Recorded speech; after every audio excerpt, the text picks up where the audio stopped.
안녕하세요. 저는 이혼한 여자이고 30대 후반입니다. 이런 공개적인 공간에서 이혼 사연을 올려보게 될 줄은 몰랐네요. 제가 어젯밤 아빠 꿈을 꿨는데요. 우리 아빠는 어쩔 수 없는 사정 때문에 좀 빨리 단명하셨어요. 그래서 더 어젯밤 꿈에서 본 아빠가 더 반가웠고 보고 싶은 마음과 더불어 다시 떠오른 지난날의 상처 때문에 사연을 써보려고 합니다. 제 인생에서 가장 도려내고 싶은 한 부분을 용기 내서 들려드리고자 하니 많은 관심 부탁드려요. 한때 의사를 준비했던 저는 의대생으로서 유학까지 다녀오며 공부하다가 도중에 포기하고 급하게 대기업 쪽으로 방향을 틀었습니다.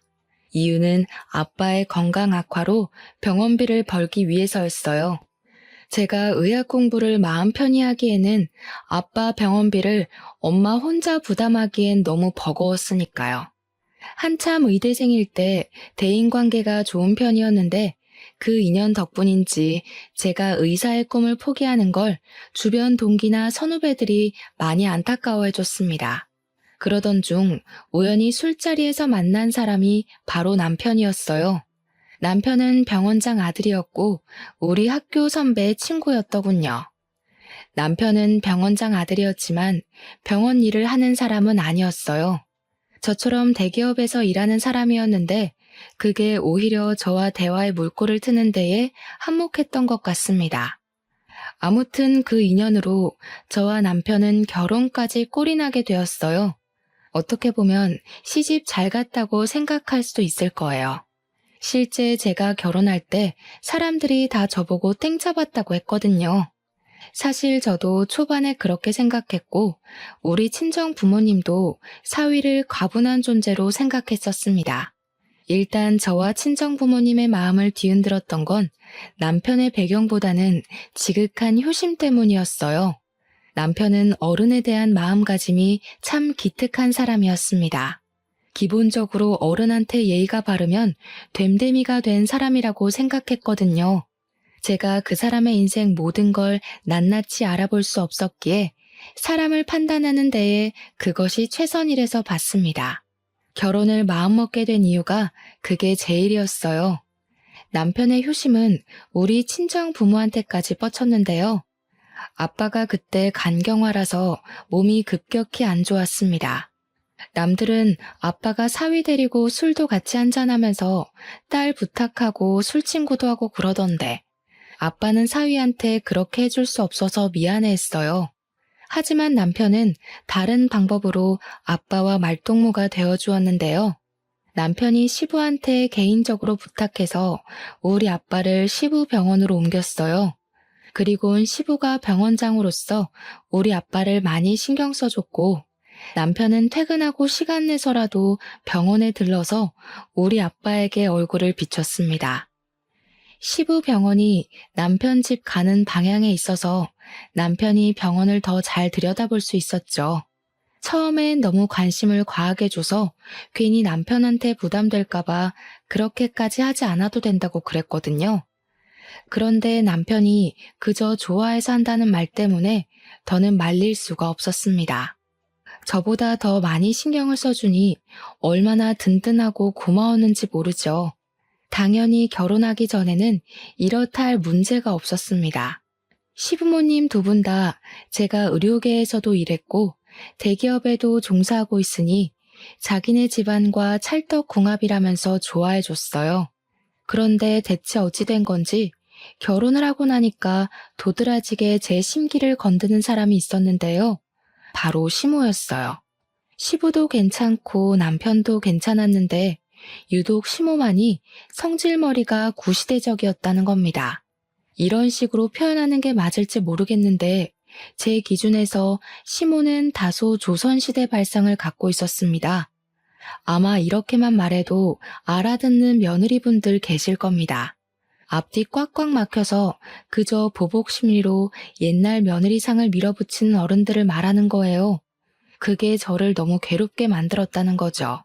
주로 어떤 식이었냐면요. 일단 저희 친정집 얘기부터 들어보시고 비교해보세요. 친정을 찾아가면 부모님은 우리 남편을 볼 때마다 늘 부둥부둥해주고 잘 챙겨줍니다. 아빠가 병원에 입원해 있으니 저희는 주로 병원을 찾거나 아니면 엄마 혼자 있는 친정집을 방문했거든요. 병원으로 가든 집으로 가든 친정 부모님은 저랑 남편이 괜히 마음의 부담을 느껴서 힘들까봐 한 번도 자고 가란 말 한 적 없었고 더 있다 가라며 붙잡은 적도 없었습니다. 섭섭할 만큼 또 언제 올 거냐고 물은 적이 없었죠. 친정 부모님도 분명 우리랑 더 오랜 시간을 보내고 싶을 거예요. 부모들 마음이 다 비슷하지 않겠습니까? 그런데도 저희 부모님은 꼭 2~3시간 얼굴 보는 걸로 족하다며 빨리 헤어지려고 했고 그걸로 모자라 가끔씩 우리에게 와준 걸로 고맙다며 용돈도 주고 식사도 대접해 주었어요. 저랑 남편은 친정 부모님한테 가면 그저 품 안의 새끼들이나 다름없었죠. 그래서 제가 더 시댁을 조선시대 발상에 갇힌 곳처럼 갑갑하게 느꼈는지도 몰라요. 시댁은 친정과 완전히 반대되는 분위기였습니다. 간섭이랑 잔소리는 기본이었고 희한하게 며느리에게만 계급을 나눴습니다. 가장 하찮게요. 우선 시모가 남편과 저를 대놓고 차별했는데요. 남자와 여자가 할 일이 나눠져 있다고 생각하는 사람이었어요. 당연하겠죠. 시모가 그런 시집살이를 당했을 테니까요. 그리고 명절 때면 시댁에 내려가는 것까진 당연하게 받아들일 수 있었어요. 하지만 시댁에 가서 무조건 1박 2일 자야 하는 건 좀 힘들었습니다. 우리 집이 시댁과 그리 먼 곳도 아니었거든요. 근데 시모는 원래 시댁에서 자는 게 도리라고 고집을 엄청 부리세요. 그러면서 친정에 가는 건 그렇게 눈치를 주셨죠. 그래도 친정에 갈 수 있는 것만으로도 다행이었습니다. 결혼 후 첫 명절 땐 3박 4일 통째로 시댁에 잡혀서 일을 해야 했거든요. 그땐 친정에 아예 못 가서 친정 부모님한테 얼마나 죄송했는지 모릅니다.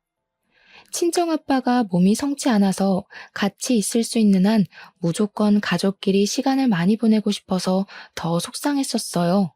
그래도 남편이 제 사정을 알고 있었기 때문에 안 좋았을 제 마음을 이해해 줬습니다. 그래서 2번 다신 명절 통째로 날리는 일 없도록 남편과 잘 합의 봤어요. 첫 명절엔 시모가 갑자기 아픈 바람에 어쩔 수 없는 상황이라 저도 남편의 마음을 이해해 줬죠.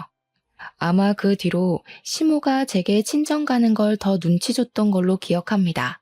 그리고 시모는 손주 문제 가지고도 사람을 피곤하게 만들었어요. 어떤 날엔 아예 나를 잡아서 귀에서 피가 날 만큼 주야장천 얘기하시더라고요. 그때는 저랑 남편이 일하는 데만 치중하고 있었을 시기라서 아직 아이 생각이 없었거든요. 이러한 생각을 남편과 제가 각각 시모한테 전달했는데도 시모는 저희 입장을 들을 생각도 안 했습니다. 결혼 반개월 지나고부터 거의 매일 저녁 전화를 해서 아이 얘기를 하더라고요. 이러니까 젊은 사람들이 문제라는 거야. 요즘 같은 저출산 시대에 아이를 낳을 수 있는 몸이면 낳아야지. 낳고 싶어도 못 낳는 사람이 얼마나 많은지 알아? 너는 대체 왜 그 축복을 미룬다는 거냐? 나중에 나이 들어봐라. 낳고 싶어도 못 낳는 여자 된다고. 어머님, 그것도 준비가 됐을 때 만들어야 축복인 거죠.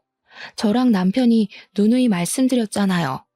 벌써 아이 만들면 저 일 쉬어야 되는데 그럼 남편 혼자 나가는 돈들 감당해야 된다고요. 저희 아빠 병원비도 계속 나가고 있고요.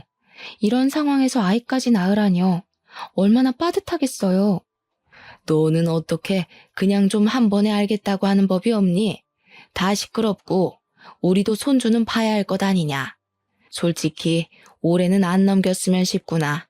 나도 손주 한 번씩 봐주고 하려면 하루라도 기운 있을 때 해줄 수 있다고. 제가 시모한테 내 자식 봐달라고 한 것도 아니었고 제가 따로 육아를 부탁할 것도 아니었는데 시모는 자기 멋대로 거들먹거리며 제게 현명한 판단을 하라 지적했습니다. 마치 아이를 늦게 낳으면 제 손해라는 걸 강요하고 싶은 듯 보였죠. 저는 책임감 없이 아이 낳고 불행한 삶을 사는 것보단 기본적인 기반은 쌓고 전진하고 싶었어요. 안 그래도 아빠 건강이 갈수록 안 좋아지던 때라서 예민했거든요. 그 상황에서 무슨 아이를 만들겠습니까? 제가 같은 답을 몇 번이나 했는데도 시무가 매일 저녁마다 이렇게 전화질을 해대니 도무지 스트레스를 안 받을 수가 없었습니다. 그렇다고 제가 어디 털어낼 수 있을 곳이 있나요? 그나마 말해봤자 남편한테 하소연하듯 얘기할 뿐이었는걸요. 남편한테 얘기한다 한들 남편이 시모에게 경고를 주는 것도 아니었으니 스트레스가 해결되는 것도 아니었거든요. 우리 엄마가 또 그랬구나. 나한테는 그런 소리를 안 하니까 내가 엄마한테 먼저 얘기하기도 애매하네. 괜히 엄마한테 손주 얘기 좀 그만하라 했다가 당신한테 불똥이라도 튈까 싶어서 못하겠어. 당신 안 그래도 힘든데 우리 엄마가 성질까지 부리면 더 벅찰 거 아니야. 나도 뭐가 정답인지 모르겠다 이젠. 그냥 아빠 걱정만 하고 싶은데 자꾸 어머님이 중간에 정신을 회방 놓아서 요즘 내가 무슨 생각을 하면서 걸어다니는지도 모르겠다니까. 어머님 대체 나한테 왜 그러시지? 내가 마음에 안 드시나? 그럴 리가. 그랬으면 진작에 결혼 방해했지. 지금 당신 상황 힘들어서 그런가 자꾸 안 좋은 생각만 하려는 것 같네. 일단 임신 부부는 내가 대신 고민해 볼 테니까 걱정하지 마. 그래도 남편까지 저를 들들 볶았다면 정말 정신을 못 차렸을 텐데 그나마 남편이 제 투정을 다 받아줘서 숨 쉴 작은 구멍 정도는 집구석에 남아 있었습니다. 저는 친정아빠의 건강이 더 안 좋아졌다는 소식을 듣고 난 후부터 자주 병원을 방문했어요. 특히 평일에는 퇴근하면 거의 무조건 병실에 들렸다가 귀가했습니다. 이건 남편도 결혼하기 전부터 결혼 후까지 함께 해주는 부분이었고 제가 이렇게 하는 것에 대해서 다 이해를 해주었습니다. 근데 어느 날엔 남편이 시모한테 연락이 왔는지 볼일 있다고 병실에 못 들린 적이 있었습니다. 저 혼자서 친정 부모님 만나 뵈러 또 아빠 병실을 찾았죠. 그런데 하필 그 타이밍에 시모가 우리 신혼집을 찾아왔나 봅니다. 남편이 시댁을 방문하는 건 줄 알았는데 시모가 저희 집으로 오는 거였더라고요. 남편은 제 생각해서 제가 친정아빠한테 가 있도록 일부러 말을 안 한 것 같았거든요. 그래서 저는 전화 받기 전까지만 해도 시모가 저희 집에 있는 줄 모르고 있었습니다. 나다. 너 지금 어디니? 시간이 한참 늦었는데 집에 안 들어와서 전화해본다. 우리 아들은 벌써 들어와서 씻고 있거든? 언제 들어올 거니? 아, 어머님, 지금 저희 집에 계세요? 연락도 없이 오셨네요. 남편한테 들은 얘기가 없어서 어머님 계신 줄 몰랐어요. 저 지금 아빠 병실에 와 있어요. 아무래도 당장 집에 못 갈 것 같아요. 여기서 저녁 먹고 들어가기로 했거든요. 거기서 저녁을 먹겠다고? 그럼 나랑 우리 아들 저녁은 어쩌고? 난 당연히 너 오면 저녁상 받아 먹을 줄 알고 빈손으로 왔단 말이다. 나더러 여기까지 와놓고 쫄쫄 굶고 가란 말이니? 갑자기 전화해서 웬 밥 타령인지. 남편한테 용건이 있어서 찾아온 거면 남편한테 밥 얻어먹으면 될 것을 왜 저한테까지 전화해서 마음 불편하게 하는 건지 모르겠더군요. 평소에는 저희 집 물건 잘만 뒤지고 냉장고 점검도 불시하면서 좀 만들어 먹던가 아니면 사서 먹으면 되지 않나요? 제가 없다고 굶어 죽는 것도 아니고 원래 제가 시모에게 식사를 늘 제접했던 사람도 아니었거든요. 그러니 더 느닷없고 당황스러웠어요. 그러니까 시모한테는 감히 안주인되는 여자가 자기 남편의 끼니를 안 챙겨주고 늦은 시간까지 밖에 있다는 것이 용납 안 되었던 것 같았습니다. 시모는 한번 마음대로 판단하기 시작하더니 그 뒤부터는 작정하고 소설을 쓰기 시작했어요.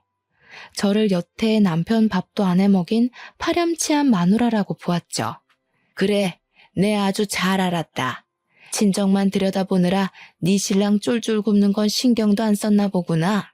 네 시애비가 네 아빠를 지극정성으로 모시고 있는 줄도 모르고 감히 이런 식으로 나온다 그거지?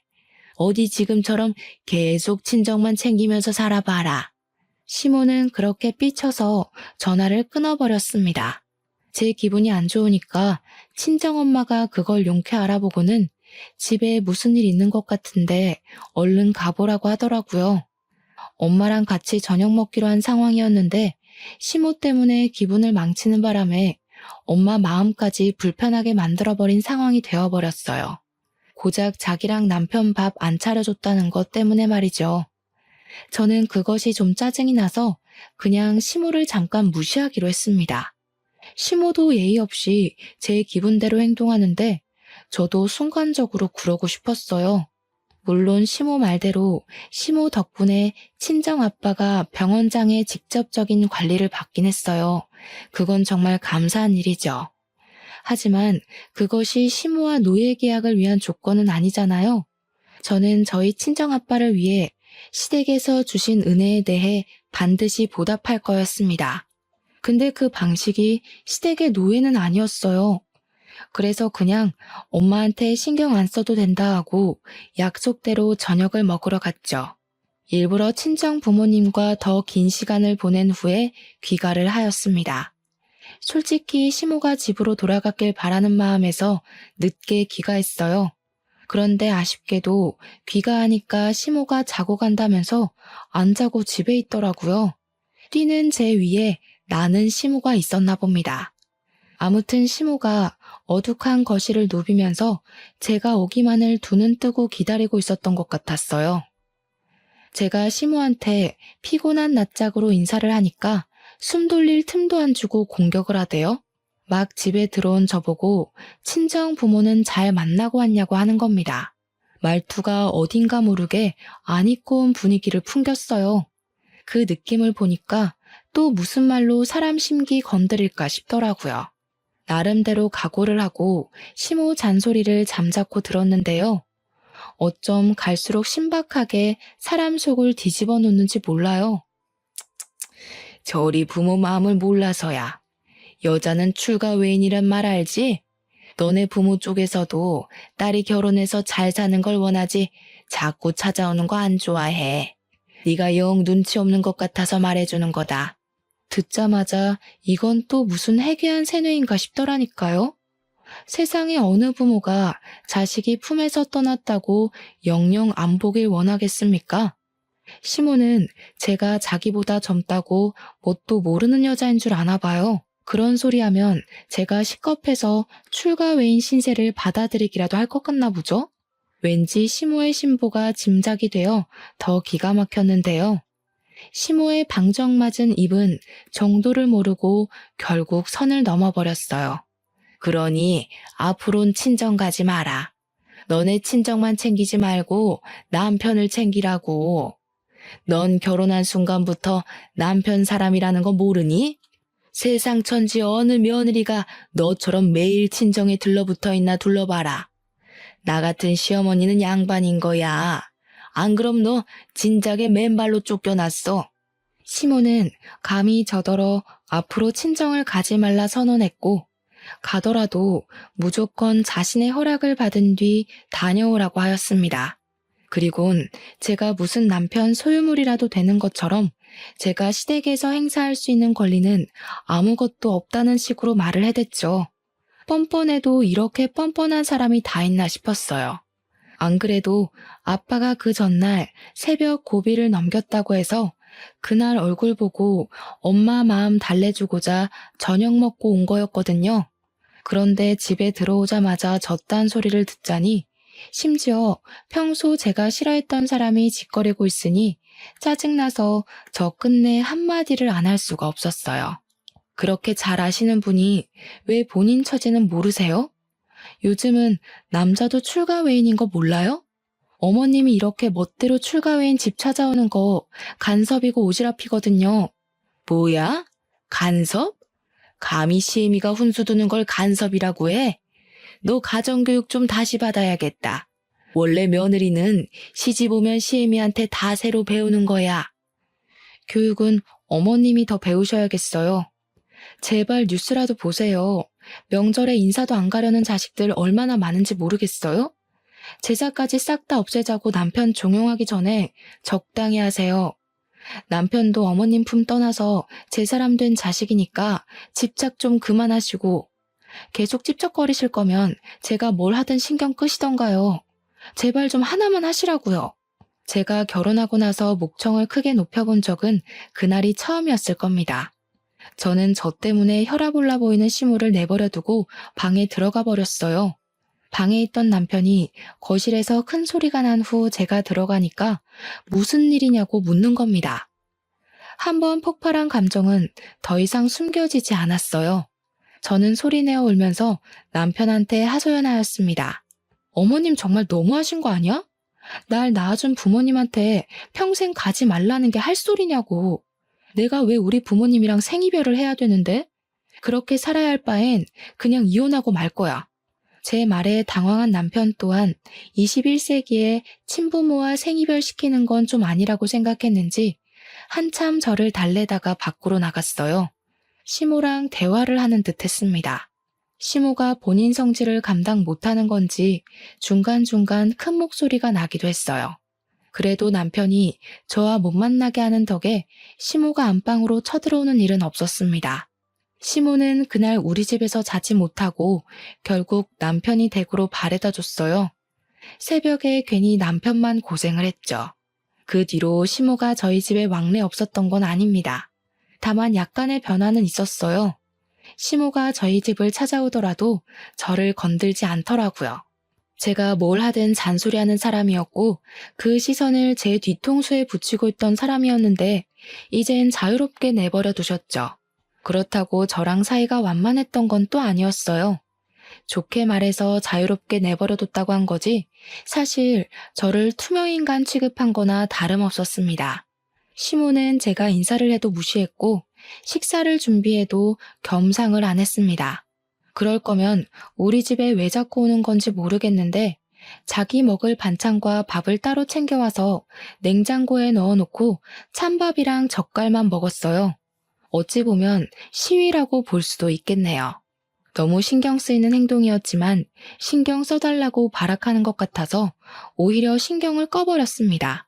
저도 시모를 투명인간 취급했더니 신기하게도 시간 지날수록 마음이 점차 편해지더군요. 그렇게 좀 잠잠한 시간이 흐르는 것 같았어요. 하지만 역시 한 번 원흉은 영원한 원흉인가 봅니다. 어느 주말 아침에 또 사달이 나고 말았어요. 엄마가 저랑 남편이 좋아하는 반찬을 싸준 적이 있었는데요. 그걸로 아침상 차리려고 냉장고 뒤졌는데 감쪽같이 없어진 거예요. 제가 분명 잘 보이는 곳에 놔뒀기 때문에 못 찾을 리는 없었고 저 아니면 손댈 사람도 딱히 없어서 사라질 이유도 없었거든요. 근데 신기루처럼 없어졌길래 참 귀신 고칼 노릇이라 생각하면서 냉장고를 뒤졌는데요. 그때 시모가 어슬렁거리며 뒤늦게 주방으로 들어오더라고요. 그 순간 정말 설마 싶은 불길한 촉이 들었습니다. 그래서 시모한테 다짜고짜 반찬 어디 갔냐고 물어봐 버렸어요. 아, 그거? 곰팡이가 폈는지 냄새가 이상해서 다 갖다 버렸다. 대체 얼마나 묵혀뒀길래 음식 썩는 줄도 모르고 그렇게 처박아 둔 거니? 친정 신경 쓰느라 이젠 집안일까지도 점점 뒷전되는 거냐? 뭐라고요? 반찬이 썩다뇨. 그거 엊그제 챙겨온 건데 무슨 소리 하시는 거예요? 친정엄마가 남편 좋아하는 반찬까지 챙겨서 주신 거라고요. 응? 엊그제? 그럼 포장이 허술했나 보네. 분명 쉰내 났었어. 근데 앞으론 너네 엄마한테 그런 거 싸주지 말라고 해라. 내가 조금 맛보니까 간이 옳지도 않고 속만 버리겠더라. 그리고 너도 친정엄마한테 반찬 받아오는 습관 버려. 안주인이 직접 음식을 할 줄 알아야지. 너무 어이가 없어서 말문이 막힌 저를 두고 시모는 신이 나서 입을 나불거렸습니다. 나중에 애 낳으면 애 밥도 친정엄마한테 해달라고 할 거냐면서 끝도 없이 잔소리를 하셨어요. 그동안 제게 시비 못 걸어서 어떻게 참았나 싶을 정도로 악담이 소시지처럼 줄줄 잇따라 나왔죠. 그걸 듣는데 그동안 마음이 괜찮은 줄 알았던 저는 괜찮은 게 아니었단 걸 깨달았어요. 그저 우라가 내면에서 잠을 자고 있었을 뿐이었어요. 너무 화가 나서 아침부터 손발이 부들부들 떨렸던 저는 더 이상 시모가 시모로 보이지 않았습니다. 그 와중에 아침상이나 차리라며 제게 밥주걱을 쥐어주는 시모에게 더는 참지 못하고 주걱 냅다 던져버렸어요. 그리곤 제 분에 못 이겨 아악 소리 지르니까 시모가 놀라서 저를 쳐다보는 겁니다. 저더러 정신 나갔냐고 하대요. 저는 그런 시모에게 다가가 침을 튀기면서 얘기를 했어요. 어머님이 살아계시는 동안엔 손주 코빼기도 안 보여줄 테니까 꿈도 꾸지 마세요. 어머님은 죽었다 깨어나도 손주 볼 팔자 못 되고 시어머니 대우받을 팔자 못 되실 거예요. 제가 그렇게 만들 거예요. 그냥 이대로 뒤치다꺼리 받아줄 자식 하나 없이 외롭게 늙다 가도록 만들 거라고요. 저도 제가 그런 말을 할 수 있는 사람인 줄 몰랐습니다. 사람이 감당 못할 화를 느끼면 온몸에 기운이 빠지고 주체 못할 만큼 떨린다는 것도 그때 처음 느껴봤어요. 정말 다신 느끼고 싶지 않을 최악의 감정이었죠. 저는 그대로 겉옷만 챙겨서 친정 부모한테로 갔습니다. 친정 부모님을 보니까 눈물이 나서 엉엉 울면서 또 하소연해버렸어요. 부모님은 병원장인 시부에게 감사해서 사돈으로서 잘하고 싶은데 힘들어하는 저를 보면 가슴 미어지게 미안해서 이도저도 반응하질 못하셨어요. 전 그게 또 제 나름 불효를 저지르고 있는 것 같아서 괜히 죄송했습니다. 조금만 더 참아볼 걸 하고 뒤늦게 후회를 했죠. 그런데 제가 결국 시모를 화날 대로 화나게 했는지 결국 일이 커져버렸어요. 시모가 개념 없다는 건 알고 있었지만 상상 이상인 줄은 몰랐거든요. 근데 정말 어떻게 해볼 심산으로 친정아빠 병실까지 찾아왔더라고요. 당장 내 남편 병원에서 나가요. 내가 전현하는 꼬락서니 때문에 도무지 이대로 넘어갈 수가 없네요. 감히 시애미한테 저주를 퍼부었으면 그만한 대가 받을 각오는 했겠지. 시모는 저의 건방이 하늘을 찔러서 더 이상 봐줄 수가 없다며 막무가내로 저희를 쫓아내려 했습니다. 마침 남편이 따라온 터라 남편이 시모의 몸부림을 막고 있었어요. 저 또한 나가서 얘기하자고 시모를 밖으로 내몰았고 결국 이 소란이 병원장한테 올라가 시부까지 등장하는 사태가 발생했어요. 시부가 등장하자 시모는 저랑 남편을 뿌리치고 지원군을 얻었다는 듯 바로 시부의 팔짱을 꼈습니다. 저희 친정 부모님에게 삿대질을 하면서 목청을 높였어요. 저 사람들 당장 내쫓아요. 우리가 가족이란 이유만으로 잘해주니까 이 사람들이 주제도 모르고 기어오르더라고요. 아무래도 우리를 호구로 본 것 같으니까 우리한테 까불면 어떻게 되는지 똑똑히 보여주자고요. 조용히 안 해? 지금 여기가 어딘지 몰라서 소란이야? 이 병원에서 당신 얼굴 모르는 직원들이 없는데 쪽팔리게 이럴 거야? 다 큰 어른이 돼서 말이야. 어디서 애들이나 하는 짓을 하고 있어? 여보, 내가 방금 집에서 무슨 일을 겪었는지 알아요? 당신 며느리 되는 년이 나보고 평생 외롭게 늙어 죽을 팔자로 만들 거라고 악을 썼다니까요? 시부는 시모의 가벼운 입을 틀어막으면서 일단 병원장실로 가자고 주위 시선들을 피했습니다. 시모는 당장 자기 편을 들어줄 거라 생각했던 시부가 되레 자기한테 소리치니 좀 당황한 것 같았어요. 그렇게 다 같이 시부 원장실로 간 저희는 그곳에서 시부에게 다시 상황을 설명해야 했습니다. 거기서 당연하게 시모가 먼저 발언권을 낚아챘죠. 시부한테 또 한 번 우리 아빠를 당장 쫓아내라고 소리쳤습니다.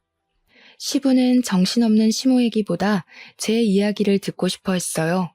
저는 시모가 친정엄마 반찬을 허락 없이 버린 것부터 제가 겪은 일들을 전부 얘기했죠. 상황을 모두 들은 시부는 더욱더 시모를 다그쳤습니다.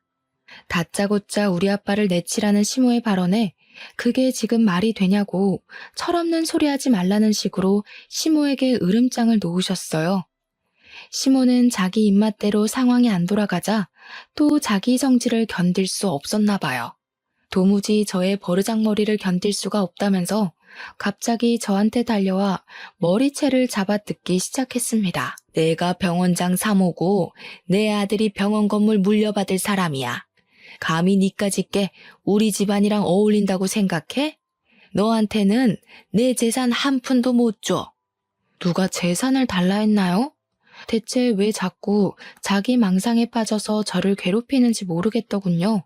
남편이랑 시부도 시모가 이렇게까지 누굴 미워하는 건 처음 봤는지 말리면서도 많이 당황스러워했습니다. 저는 결국 그 자리에서 엉망진창인 꼴로 오열을 하였어요. 제 처지가 서럽더라고요. 제가 뭘 바라고 가지려다 무너져서 이 꼴이 됐다면 어느 정도 제 처지를 받아들였을 거예요. 그런데 저 아무리 생각해도 대체 제가 뭘 잘못했는지 모르겠거든요. 억울해서 눈물이 너무 나더라고요. 이런 감정으론 도무지 친정 부모님한테 갈 수가 없어서 끝내 인사도 못하고 남편과 함께 집으로 돌아왔습니다. 시모는 시부한테 잡혀서 우리를 따라오지 못했어요. 집에 온 저희의 기분은 그야말로 먹구름 그 자체였습니다. 남편도 그동안 저랑 시모 사이에서 많이 힘들어했더라고요. 그건 미안했어요. 근데 그 때문에 남편이 제게 하는 말은 좀 서운했습니다. 도대체 왜 나한테 그러냐? 둘 다 왜 그래? 그냥 좀 서로 양보하고 지낼 순 없는 거야? 사람 대 사람이잖아. 뭐가 문제라서 그게 안 되는 건데? 엄마는 나이가 많아서 그렇다 쳐. 당신은 엄마보다 젊고 훨씬 깨어있는 사람이면서 왜 이렇게 답답한 짓만 해? 뭐? 그게 지금 할 소리야? 막말로 당신이 중간에서 잘했으면 어머님이 당신 무서워서라도 저런 식으로 못했겠지. 나만 이 관계에 대해 문제가 있는 거라고 생각해? 당신 엄마잖아. 당신 엄마가 이유 없이 나한테 시비 걸고 있는 거 보면 좀 나서서 방패해 줄 수 있는 거 아니야? 나라고. 뭐 장인어른 장모님이 무조건 마음에 들어서 그렇게 웃는 낯으로 만나는 줄 알아? 나도 가끔은 회사에서 스트레스 받고 오면 다 짜증나고 귀찮을 때 있어. 근데도 티 안 낸다고. 야, 비교할 걸 비교해. 당신은 회사에서 스트레스 받지? 나는 회사에서 받은 것만큼 당신 엄마한테서 더 받아. 당신도 당신 엄마가 얼마나 말도 안 되는 사람인지 눈으로 보고 듣고 했잖아. 근데도 내가 이해 안 된다는 거야? 나도 이제 모르겠다. 그냥 될 대로 살래. 당신이랑 엄마가 싸우든 말든 신경 안 쓸 거니까 나한테 얘기하지 마. 언제는 신경 쓴 것처럼 얘기한 것도 좀 웃기더군요. 아무튼 남편이 저와 시모의 갈등을 그저 관찰자 시점에서 지켜보고 있었던 이유는 매번 더 큰 피해를 줄이기 위해서라고 했었는데요. 저는 그걸 괜히 불똥 튈까봐 핑계댄 거 아니냐고 마지막까지 지적하며 자각시켜 주었습니다.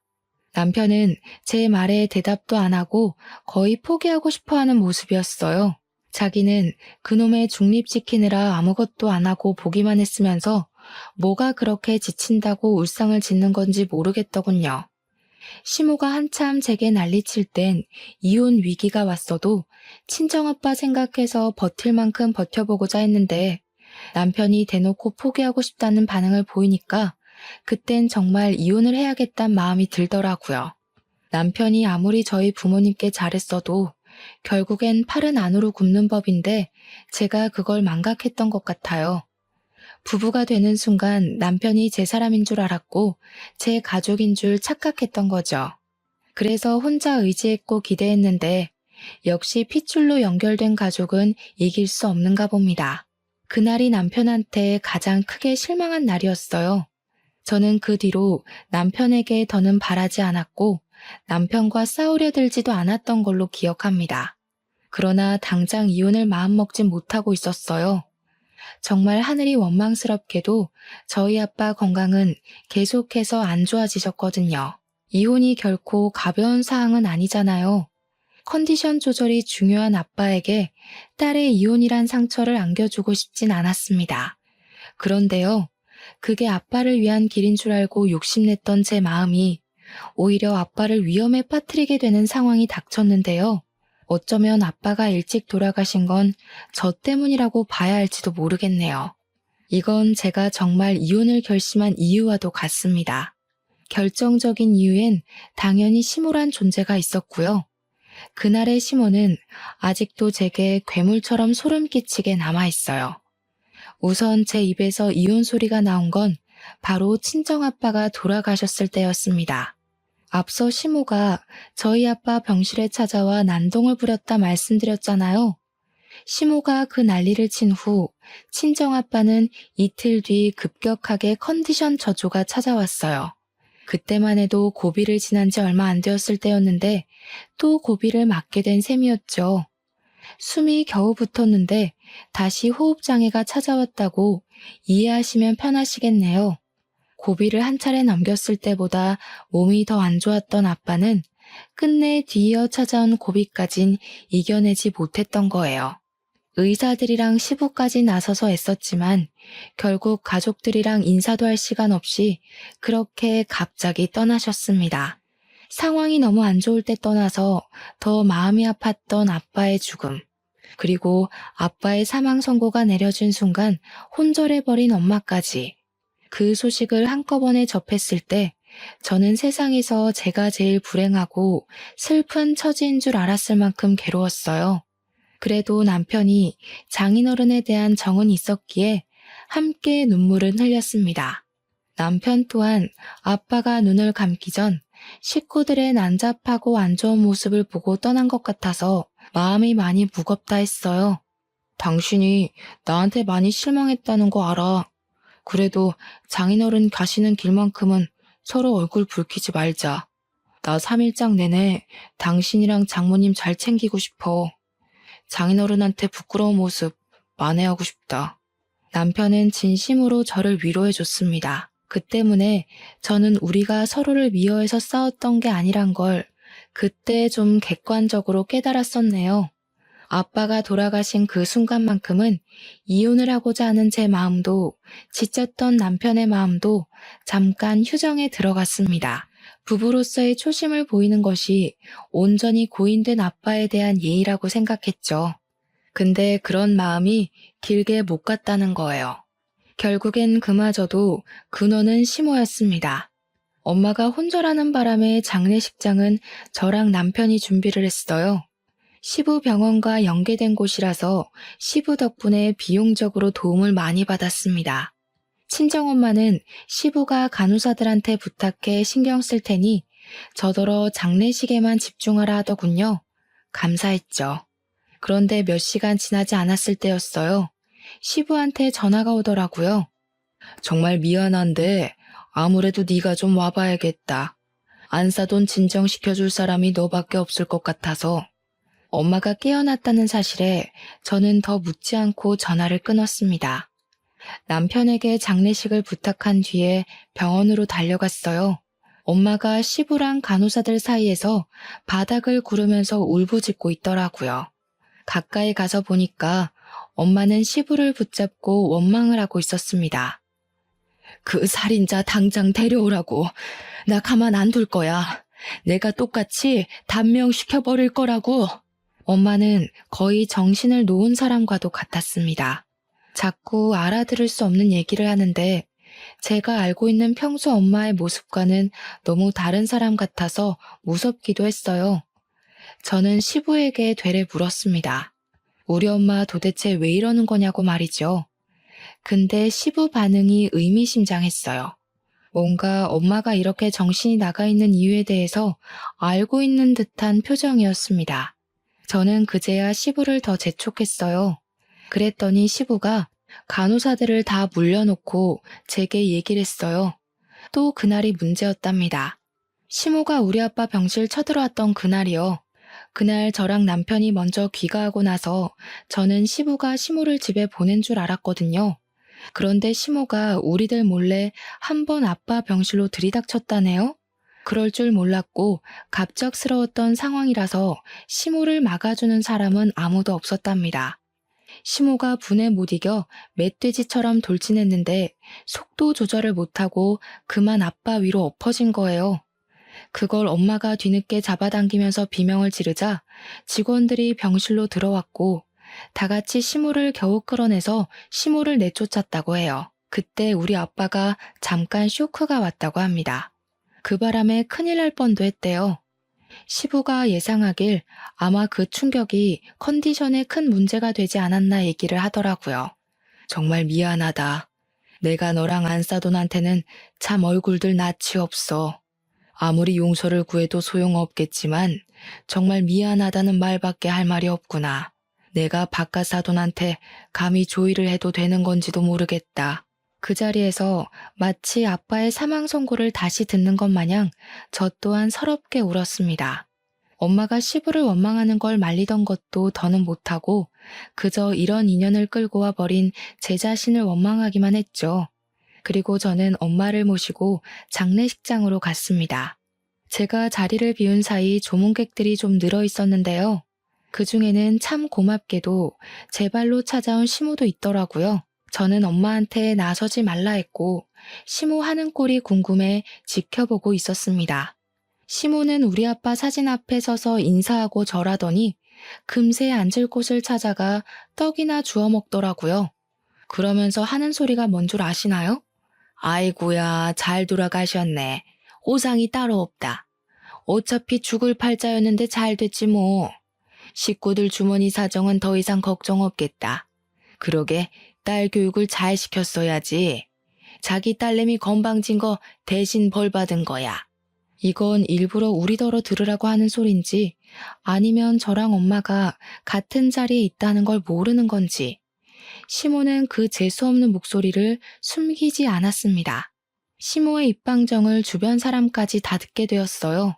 근데 주변 식구들은 시모 성질이 개똥 같다는 걸 아나 봐요. 굳이 말 섞으려 하지 않더라고요.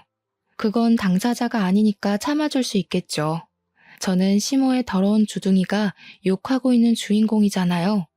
어떻게 자기가 죽인 거나 다름없는 사람 장례식장에서 가족들이 뻔히 있는데 저런 개소리를 할 수 있는 걸까요?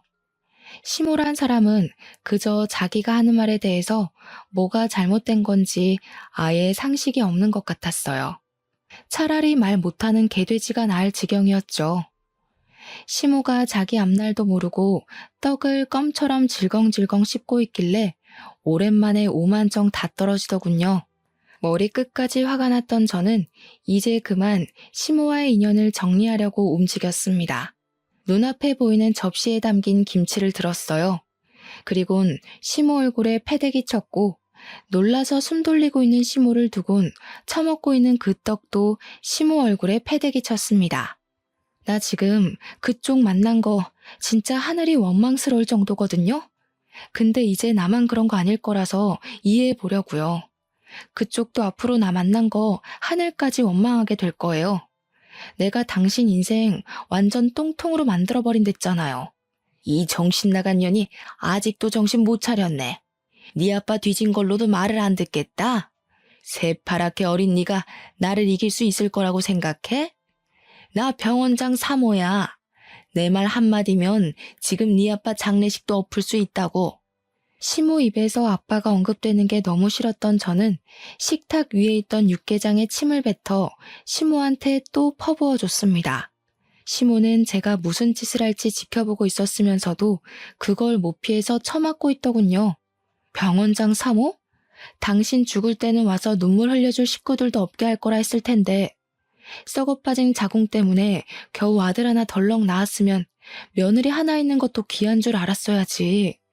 자기 노후 시궁창 만들고 싶어서 작정을 하셨네. 이 살인자녀나 어디 원하던 대로 혼자 한번 잘 살아봐봐. 저는 남편한테 가서 내 손으로 시모를 내쫓으면 머리채를 잡을 것 같으니 직접 데리고 나가라고 했습니다. 남편은 제가 시모에게 퍼붓는 동안 지켜보기만 할 뿐 아무것도 못했어요. 시부가 같이 있었는데 시부한테 시모의 행실을 다 들은 것 같더라고요. 저는 제 말대로 시모를 데리고 장례식장을 나가는 남편에게 마지막 인사를 남겼어요. 장례식 끝나는 대로 이혼하자고 말이죠.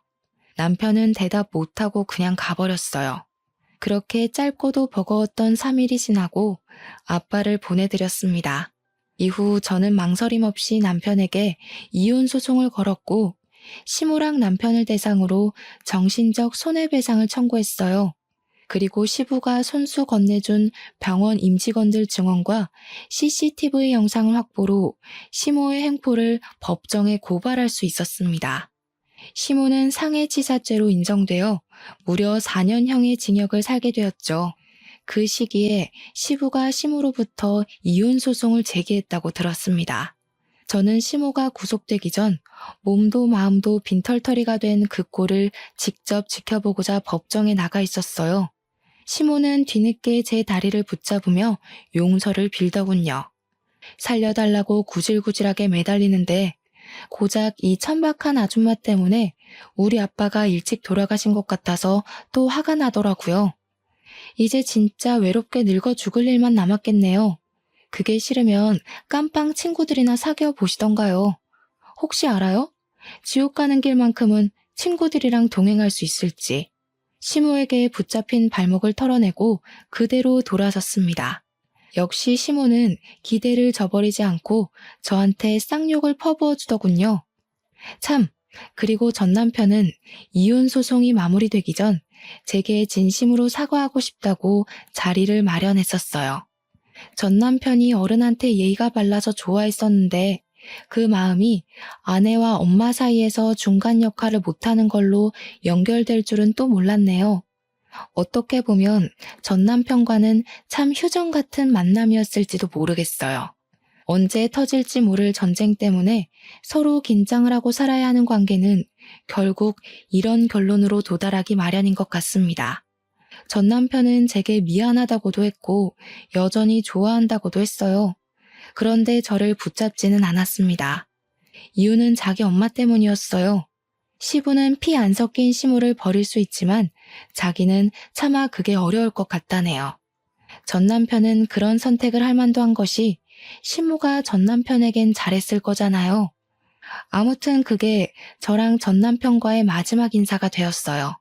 그 뒤로는 제가 결혼을 했었나 믿기지 않을 만큼 흔적도 없이 솔로 생활을 만끽 중입니다. 아빠를 여의고 혼자가 된 엄마랑 당분간 여유를 갖고 좀 쉴까 해요. 저도 엄마도 속을 많이 다쳐서 힐링이 필요하거든요. 행운이 오길 욕심내진 않아요. 다만 앞으로 남은 우리 가족에게 더 이상의 불행은 없길 바라네요. 그럼 이만 글을 마칠게요. 들어주셔서 감사합니다.